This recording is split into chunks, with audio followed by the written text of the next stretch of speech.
अब भीतर आकर इस प्राणहीन महल में प्राण फूको पुत्र। सीता के साथ गृह प्रवेश करो पुत्र।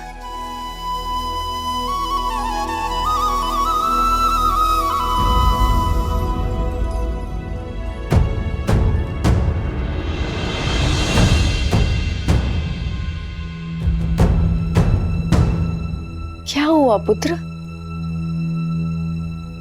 इन हाथों ने पुण्य स्थापित करने के लिए बहुत बड़ा पाप किया है मां।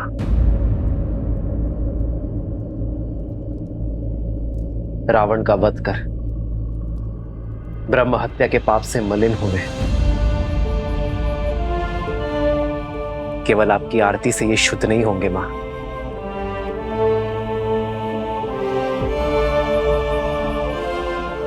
तो क्या हमारे स्नेह में या आरती में कोई कमी रह गई है पुत्र?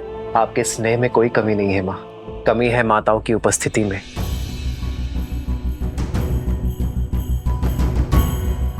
आरती करने वाली एक माता के ना होने में है।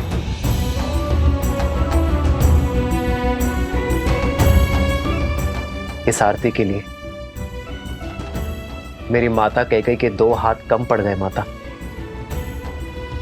कैकेयी के दुख और लज्जा का भान नहीं है तुम्हें।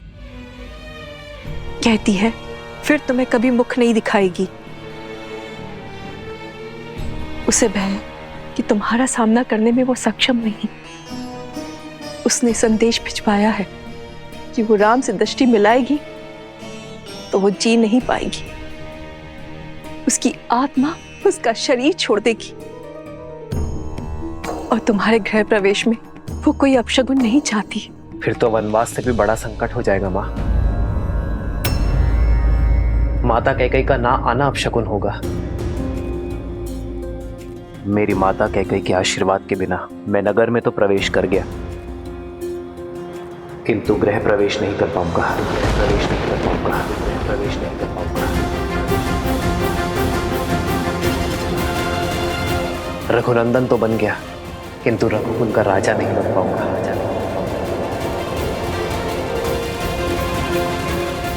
मैं अपनी माता कैकेयी के बिना घर प्रवेश नहीं करूंगा। मैं प्रवेश नहीं करूंगा।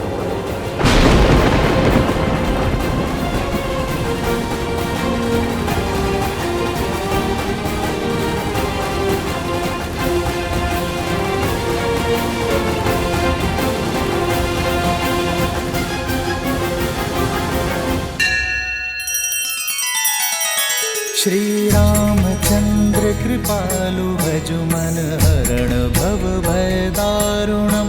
नव कंज लोचन कंज मुख कर कंज पद कंजारुणम। सिया राम, सिया राम, सिया राम, सिया राम, सिया राम, सिया राम। राम आपकी प्रतीक्षा केवल रघुकुल का यह आंगन ही नहीं, अयोध्या का हर आंगन कर रहा था। प्रजा की प्रतीक्षा को परीक्षा में न बदलो पुत्र, आगे बढ़ो। माता कैकेयी की उपस्थिति के बिना कैसे आगे बढ़ूं आचार्य? जिस माता ने बालपन से अपने हृदय में बिठाया, उन माता कैकेयी की अनुपस्थिति में अयोध्या का राज सिंहासन कैसे संभालूं? भैया, सूर्य का धर्म होता है सबके लिए उदय होना, और केवल एक के लिए वह अपने कर्तव्य से पीछे नहीं हट सकता। लज्जा का भार ममता पर हावी है, और इसीलिए रानी कैकेयी ने स्वयं को एक कक्ष तक सीमित कर लिया है। जब मन में ही ग्लानि हो तो आशीर्वाद के लिए हाथ कैसे उठ सकते हैं? और केवल उनके लिए आप अयोध्या की प्रजा को आशीर्वाद देने उठे हाथों की उपेक्षा नहीं कर सकते। आइए ना भैया, गृह प्रवेश कीजिए ना। घर क्या होता है भरत? दीवारें, छत, या वो आश्रय जो सुविधाओं से तो भरा है किंतु उसमें प्रेम का वास नहीं। घर का प्रारंभ होता है मां से, और यदि माता का मन ही अशांत हो तो घर शांत कैसे हो सकता है भरत? यदि आज मैं अपनी माता की लज्जा का अंत ना कर पाया तो उसी ग्लानि का अंग बनना स्वीकार है मुझे। माता कैकेयी के आशीष के बिना मैं गृह प्रवेश नहीं करूंगा। राम, तुम्हारे कर्म और विचार दोनों शुद्ध हैं। तुमने अधर्म का अंत कर धर्म की ध्वजा लहराई है। संसार का तारक स्वयं ग्लानि के सागर में कैसे डूब सकता है? किस काम के मेरे वो सुकर जो मेरे माता के मन की पीड़ा न हर सके? जो माता की पीड़ा न समेट पाया वो प्रजा का कष्ट कैसे हर पाएगा आचार्य? श्री राम उचित कह रहे हैं आचार्य। इस समय पुत्र का कर्तव्य राजा के दायित्व से बड़ा है।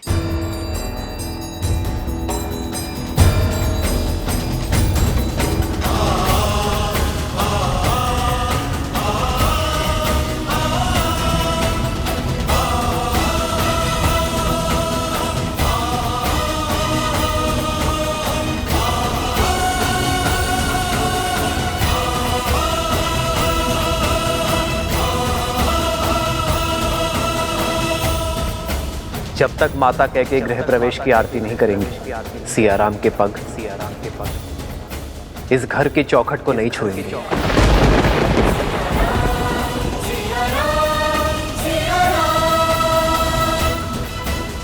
हमें महारानी कैकेयी को बुलाना ही होगा, अन्यथा सूर्यवंश, सूर्य सा तेजस्वी राम खो बैठेगा।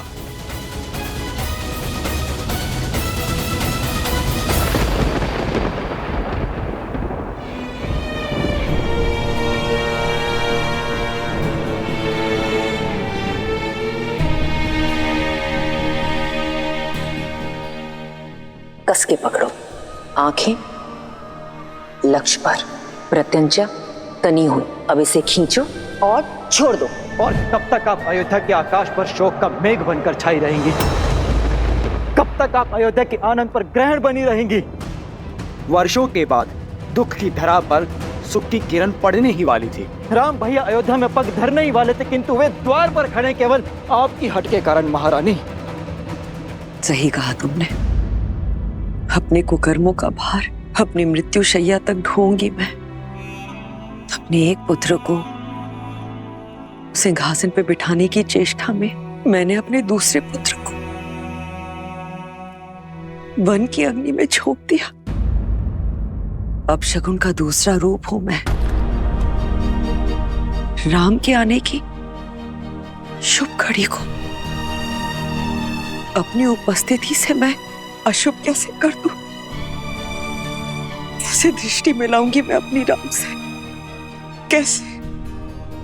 आपका दुख, आपका पश्चाताप ना ही आपके द्वारा किए गए कुकर्मों को मिटा सकता है और ना ही आपके प्रति राम भैया के प्रेम को। आपने चाहे जो भी अनिष्ट किए, किंतु भैया सदा आपको अपनी माता मानते हैं। आपसे जो भी अपराध हुआ वो क्षमा योग्य तो नहीं, किंतु आप अपनी ग्लानि की अग्नि में राम भैया के आनंद के वेला को नहीं झुलसा सकती।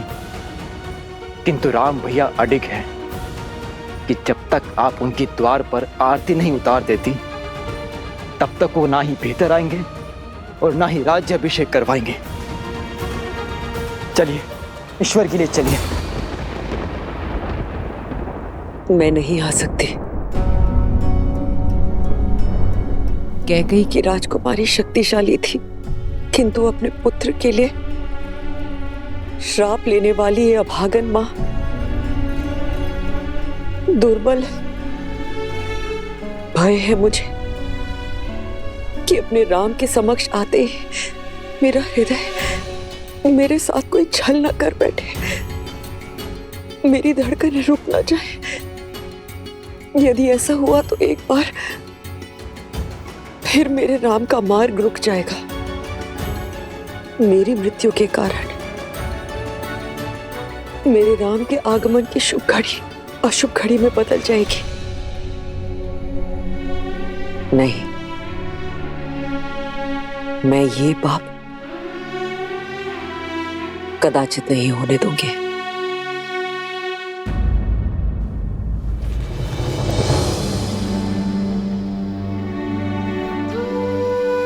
आज प्रेम के आगे ग्लानि को झुकना ही होगा, आपको चलना ही होगा। नहीं चल सकती मैं भरत, क्षमा कर दो मुझे। समझाओ मेरे राम को कि मेरा मन और विवेक मेरे वश में नहीं। अब तो प्रभु से सिर्फ इतनी ही प्रार्थना है कि मैं शीघ्र ही अपने राम को राज सिंहासन पर बैठे हुए देखूं। उसके पश्चात मैं निश्चित रूप से अपने प्राण त्याग सकती हूँ। उसके पश्चात मैं तुम्हारे पिताश्री से क्षमा मांगने परलोक जा सकती हूँ। कदाचित तभी मेरी आत्मा को शांति मिलेगी।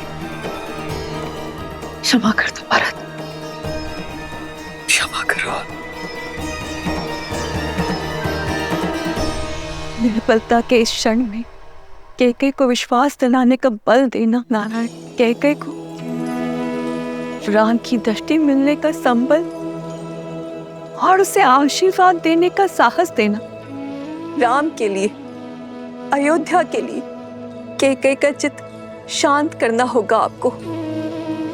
उसे ये विश्वास दिलाना होगा कि उसका आशीर्वाद श्राप नहीं, अयोध्या की कल की नींव है।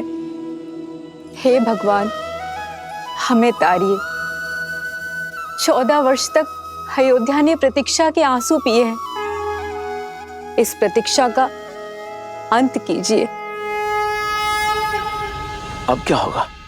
महारानी कैकेयी बाहर आएंगी या नहीं? ना आए तो ही अच्छा है, जिसके कारण हमारे राम ने इतने कष्ट भोगे, महाराज दशरथ ने प्राण त्यागे, उसकी तो छाया हमारे भावी महाराज पे पड़नी भी नहीं चाहिए। सीते, यदि आज माता कैकेयी का सम्मान स्थापित ना हो पाया तो कभी नहीं होगा। संसार यही कहेगा कि अपनी पत्नी का मान बचाने के लिए महायुद्ध लड़ने वाला राम अपनी मां का सम्मान ना बचा पाया। जो भक्त ग्लानि के बेड़ियों में बंधे हो, वो आपके पास कैसे आएंगे आर्य? जब जड़ें सूखी हों तो केवल पत्तों पर पानी डालने से वृक्ष हरा नहीं होता। जड़ों को सींचने से उसके प्राण जागते हैं। आप पहले भी कर चुके हैं आर्य। पहले माता अहिल्या थी, अब माता कैकेयी। आपको उनके सोए हुए मन को जगाना होगा आर्य। यदि पत्नी तुम जैसी धर्मात्मा हो तो व्यक्ति के लिए कोई लक्ष्य असंभव नहीं है सीते। धन्यवाद। श्री राम राम राम श्री राम। महल के स्थान पर ये कहाँ चले गए श्री राम?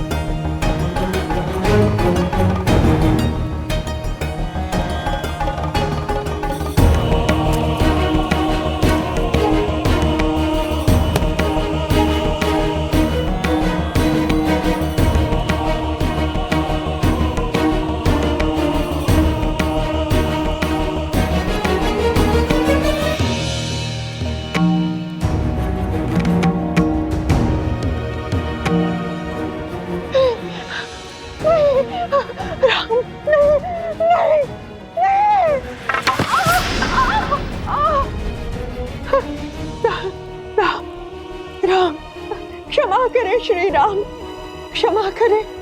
ये दुष्टा अपने सारे अपराध स्वीकार करती है। मैं आपके पग पड़ती हूँ प्रभु।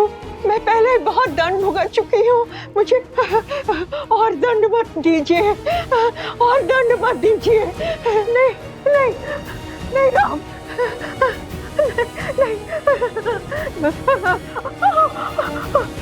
नहीं।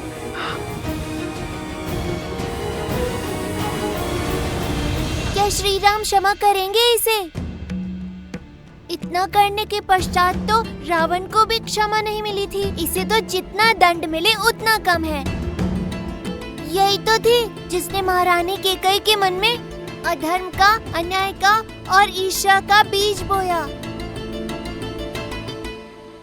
प्रिय गणेश, माना कि मंथरा के बोल ही श्री राम के कष्टों का कारण बने, परंतु श्री राम ये बात भली भांति जानते हैं, क्षमा परमो धर्म, क्षमा ही सबसे बड़ा धर्म है।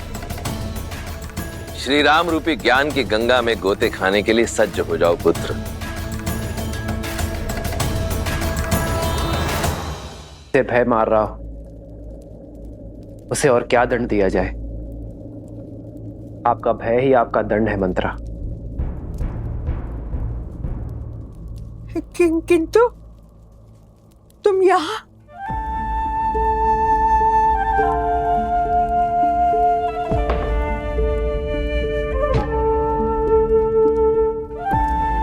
मैं आपको क्षति पहुंचाने नहीं, मुक्ति दिलाने आया हूं। कैसे नर हो राम? मुझ पर क्रोध नहीं आता? अयोध्या के 14 वर्ष के दुष्काल का कारण हूं मैं। तुम्हारे वनवास का कारण महाराज दशरथ की असमय मृत्यु का आधार हूं मैं। मेरे इन अपराधों को दंड देने का मन नहीं चाहता। आपने कुछ नहीं किया मंत्रा, ये तो नियति थी, समय था जो ऐसा चाहता था। आप तो केवल निमित्त है मंत्रा।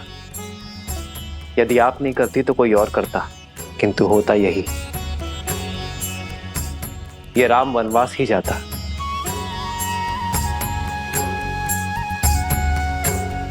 निमित्त बनने का दंड तो आप भोग चुकी हैं, अब बारी मुक्ति की है।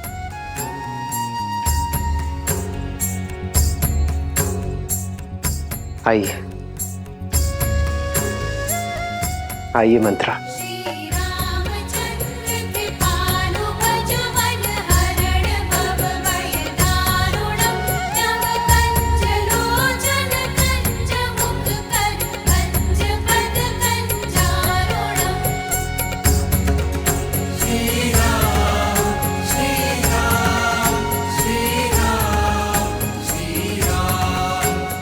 राम राजा बनने वाले हैं, यथा राजा तथा प्रजा।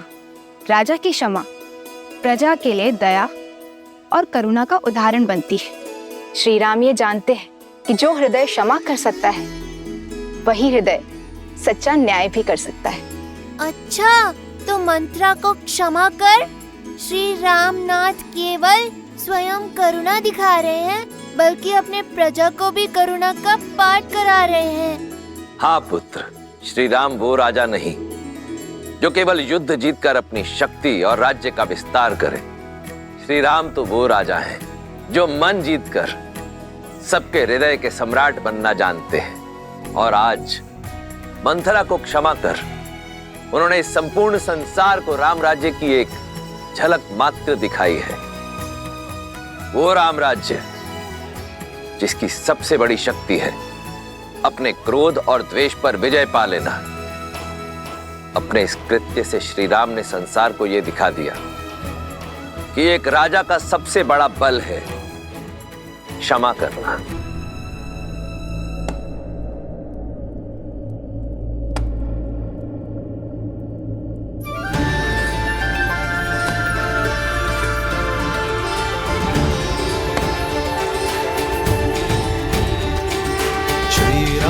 चंद्र कृपालु भजु मन हरण भव भय दारुणम नव कंज लोचन कंज मुख कर कंज पद कंजारुणम कंदर्प गणित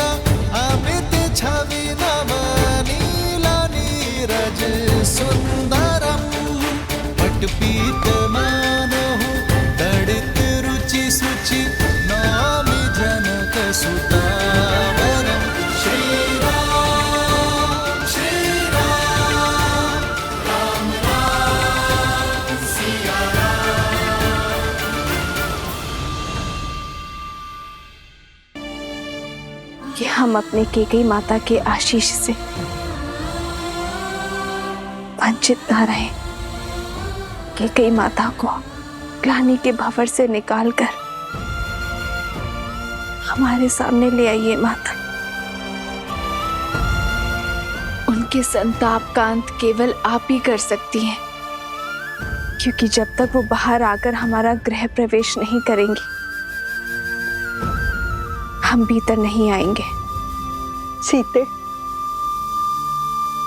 मैंने कैकेयी के मन में जो रामधुन रूपी अमृत को विष में बदल दिया है, उसे कैकेयी को अपने प्रिय पुत्र को वनवास भेजने के लिए विवश किया।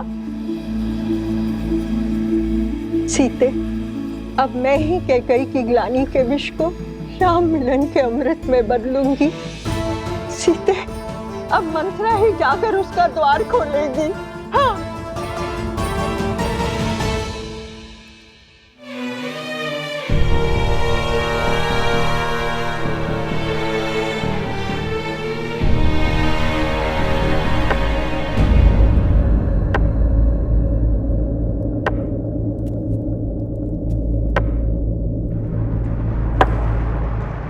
रुक जाओ।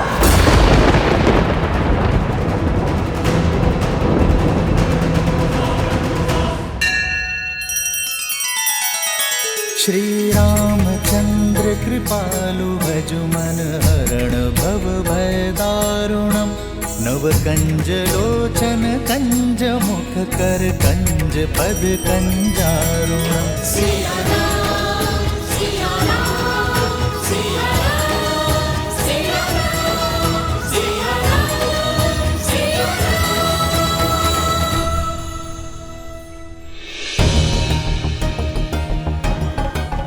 साहस कैसे हुआ मुझे अपना मुख दिखाने का? और तुम्हें मुक्त किसने किया? मेरी मति भ्रष्ट कर मुझसे इतना बड़ा अपराध कराकर अयोध्या का शीश झुकाकर तुम मेरे समक्ष शीश उठाकर खड़ी कैसे हो? कैसे खड़ी हूं? ये प्रश्न तब नहीं पूछा जब तुम्हारे बचपन से अपना घर, अपना परिवार, अपना संसार छोड़कर दिन रात केवल तुम्हें संभालने के लिए खड़ी हुई थी। कितनी अभागन हूं मैं, जिसे अपनी संतान की भांति पाला, वही मुझे अपराधन मांगती है जिसे प्रेम की छांव में रखना चाहा। उसी के क्रोध का पात्र हूं मैं। कैकेयी, क्या भूल थी मेरी? ना मैं अयोध्या की पुत्री, ना बहू। कैकेयी से आई किंतु तुम्हारी भांति अयोध्या की ना बन पाई। यही भूल थी ना मेरी। अपने राष्ट्र का प्रभाव, उसका मान बढ़ाना चाहा, उसकी शक्ति बढ़ानी चाहिए। यही थी मेरी भूल। ये सब केवल तुम्हारे लिए किया कैकेयी, केवल कैकेयी राज के लिए किया। परंतु इस राष्ट्र प्रेम का परिणाम क्या मिला? 14 वर्ष का कारावास। भरत को गए हुए कुछ क्षण भी नहीं हुए थे कि महाराज ने राम को युवराज घोषित कर दिया। ऐसा कुछ करो कि महाराज स्वयं तुम्हारे पास आए। अयोध्या के सिंहासन पर अब राम नहीं, भरत बैठेगा। भरत बैठेगा। राम के लिए 14 वर्ष का वनवास। कुछ नहीं सुनना है मुझे, कुछ नहीं सुनना है। चली जाओ यहां से। हाँ कैकेयी, चली जाऊंगी अयोध्या से, किंतु एक चिंता साथ लेकर जाऊंगी कि मेरी पुत्री कैकेयी का क्या होगा।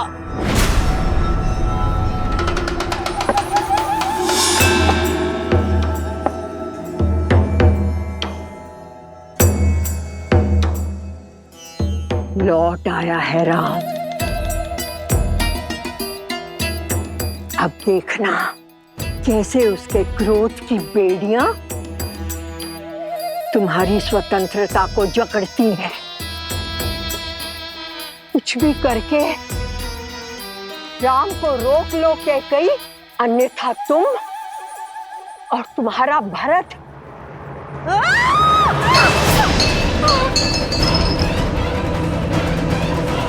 जिस पुत्र मोह और जिस संबंध के कारण तुमने मेरी स्वर्ग जैसी अयोध्या को नर्क बना दिया, आज उस संबंध को तोड़ता हूं मैं रघुकुल कुमार भरत तुम्हारा परित्याग करता हूं कैकई। पत्थर पर भी वर्षों तक जल पड़े तो उसका आकार बदल जाता है, किंतु तुम इतने वर्षों में भी तुम्हारे भीतर का विष कम नहीं हुआ। तुम दंड की नहीं, श्राप की अधिकारिणी हो। मेरी स्वर्ग जैसी अयोध्या पर नरक की छाया हो तुम। नहीं।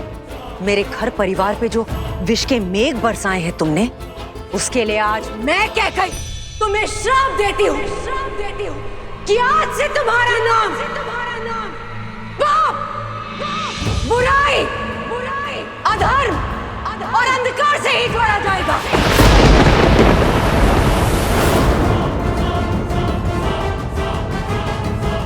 सुख की सूचक तुम कभी नहीं बन पाओगे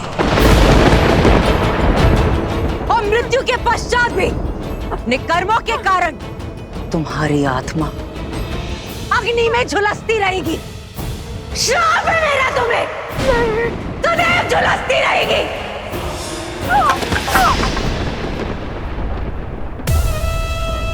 दासी हूं ना जो स्वामी दे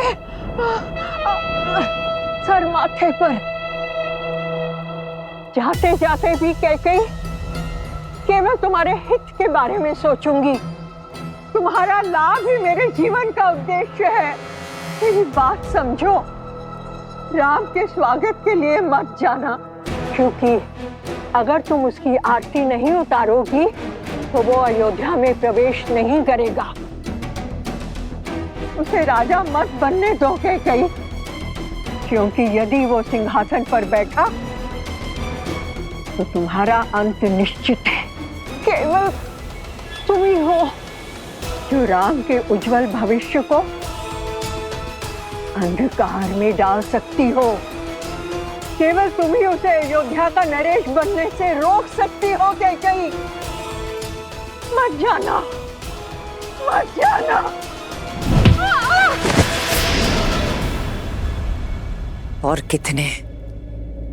और कितने पाप कराओगी मंथरा? खेद है मुझे कि मैंने कभी तुम्हें अपनी माता माना था।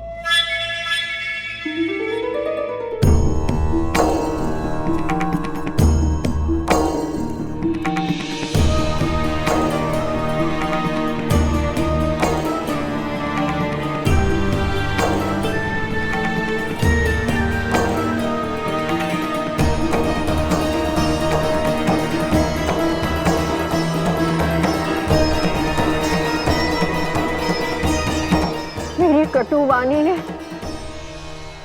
कुछ तो शुभ कार्य किया। तुम्हारे मन को मैं समझती हूँ कैकई।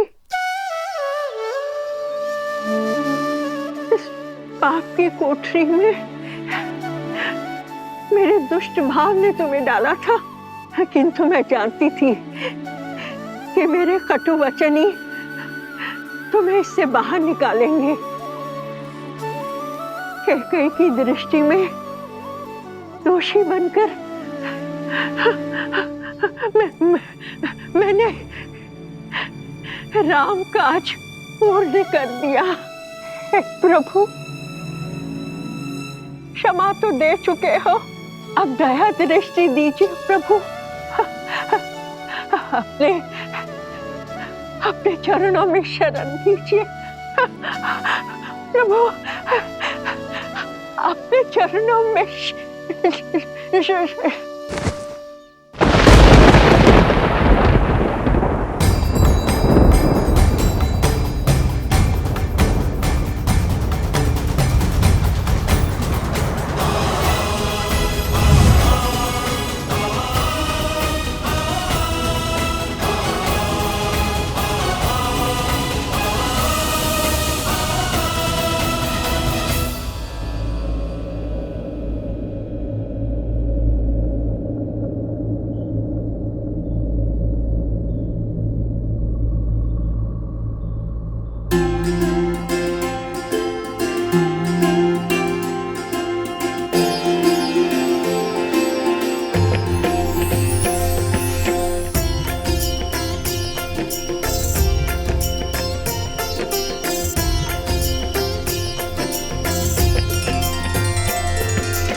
की किरण के साथ जीवन का तेज भी लौट आया है।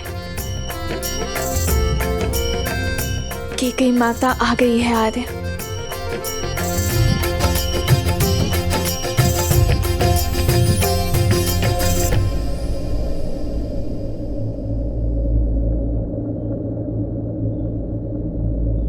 माँ,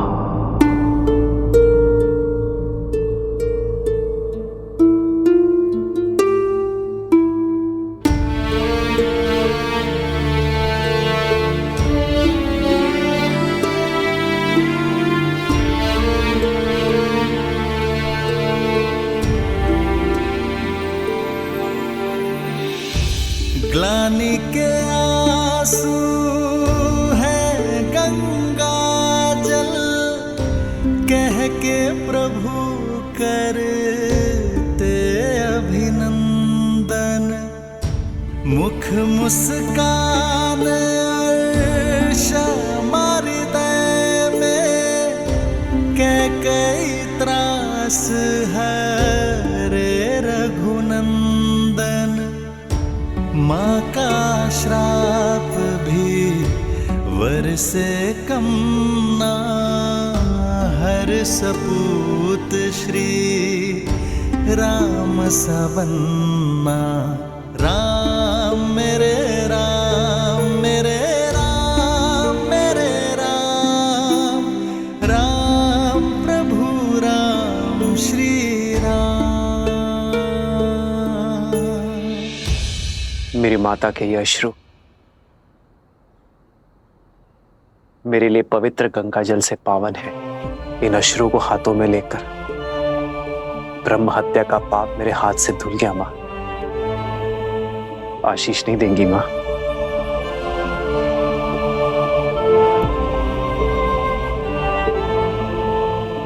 आयुष्मान भव। मंगल भवन अमंगल हारी, द्रवहु सुदशरथ। मुख नहीं दिखाना चाहती ना? ठीक है, किंतु अपने पुत्र को चरणों में बिठाकर उसकी बात सुनने की कृपा कीजिए माँ। आइए माँ।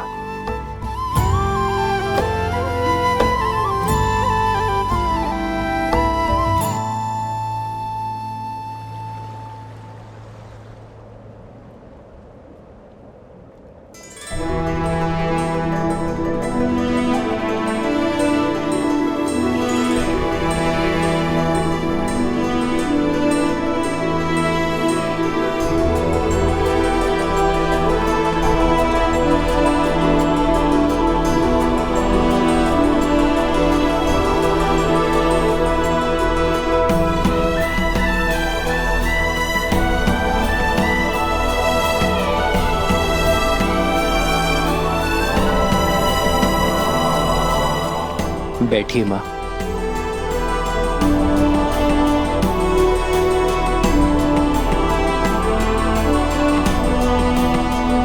रघुवंशी हैं हम, वो वंश जिसका इतिहास धर्म, वीरता और समर्पण की नींव पर रखा गया है, और जिनसे हमें यह नाम मिला वो पितामहों के पितामह महाराज रघु एक महान योद्धा थे। स्वयं देवताओं ने उनके सत्य और शौर्य की प्रतिमा को स्वीकार किया है। महाराज भागीरथ जो अपने पूर्वजों के तर्पण के लिए स्वयं शिवलोक पहुंच गए, नारायण को प्रसन्न कर उनके चरणों से गंगा बहाई, फिर ब्रह्मदेव से उसे उनके कमंडल में धारण करवाया। स्वर्ग से गिरती मां गंगा के वेग को थामने के लिए महादेव को उनकी जटा में रोकने के लिए मनाया। महादेव की जटा से गिरती धरा को भारत में लाने के लिए स्वयं अपने नखों से नहर खोदी, और महाराज दिलीप की धर्म की कहानियों से तो स्वयं इंद्रलोक भी अछूता नहीं है। आपके पति मेरे पिताश्री महाराज नेमी, उन्होंने 10 दिशाओं में युद्ध लड़ा, देवासुर संग्राम लड़ा और महाराज दशरथ कहलाए। मेरे सभी पूर्वजों ने संसार में रघुवंश की कीर्ति का ध्वज लहराया है, धर्म को स्थापित किया है। अयोध्या के सिंहासन पर अब राम नहीं, भरत बैठेगा। भरत बैठेगा। राम के लिए 14 वर्ष का वनवास।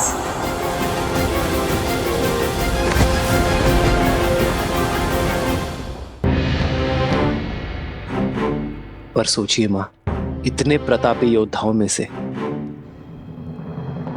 किसी ने दक्षिण की ओर प्रवास करने की इच्छा नहीं की, किसी ने वहां धर्म का ध्वज नहीं लहराया। वो अवसर मुझे मिला मां, मुझे, और वो अवसर मिला आपके कारण। यदि आप मुझे वन में ना भेजती तो रावण का अंत कैसे होता मां? संसार में मर्यादा और धर्म की स्थापना कैसे होती यदि आप ना होती? तो इतना बड़ा समाज, मेरे वानर वीर, रीछ, असुर, ये सभी धर्म और ज्ञान की गंगा से वंचित रह जाते मां। मां, यदि आप ना होती तो समस्त दक्षिण आज उत्तम धर्म का सुख नहीं भोग पाता मां। मां, आपका दिया ये वनवास समस्त आर्यवर्त के लिए वरदान बना। वो आप ही थी जिन्होंने महाराज दशरथ से लड़कर हम भाइयों को गुरुकुल भेजा। मां, वो आप ही थी जिन्होंने रावण का अंत और मर्यादा की स्थापना का आधार रखा। ये जो मेरे मित्र हैं, मेरे सहायक, मेरे वानर वीर, जिन्होंने मेरी रक्षा की, ये केवल मेरा राज्य अभिषेक देखने नहीं आए हैं मां, केवल यहां भोज खाने नहीं आए हैं। ये उस माता के दर्शन करने आए हैं जिन्होंने 14 वर्ष का एकाकीपन काटकर भी अपने पुत्र को समाज और धर्म की रक्षा के लिए भेजा। जिसे आप अपराध समझ रही हैं, वो मेरे वानर वीरों के लिए उद्धार बना। इतना घोर लांछन सहने पर भी आपने संसार में मर्यादा और धर्म की स्थापना में योगदान दिया है मां।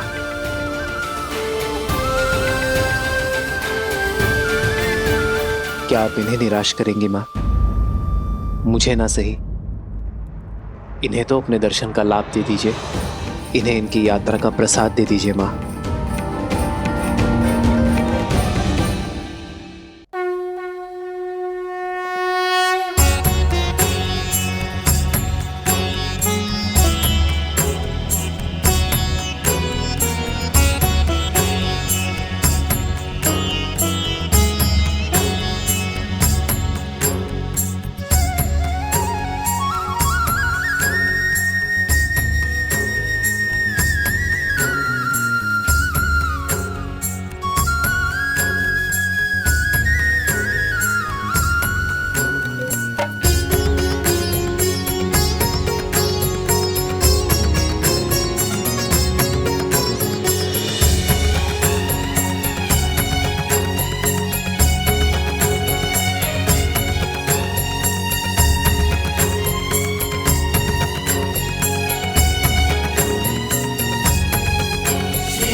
बचपन की भांति इस बार भी मुझे मना ही लिया तुमने।